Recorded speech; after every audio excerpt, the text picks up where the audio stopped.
Buenas noches, amigos terrícolas. Estamos nuevamente con este juego salido del inframundo de la oscuridad, Diablo 4 de Blizzard, en la consola PlayStation 5.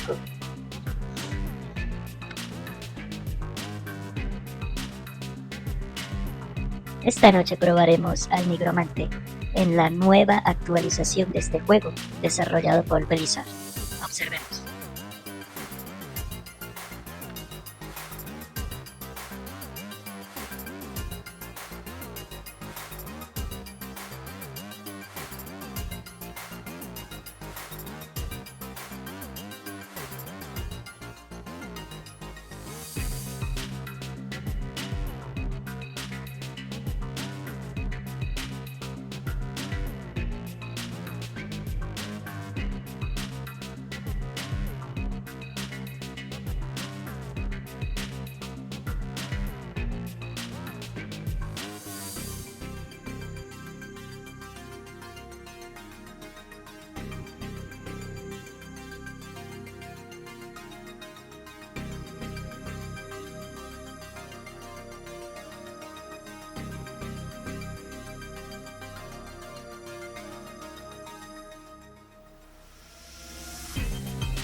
Eso es todo por hoy, amigos terrícolas. Hasta la próxima.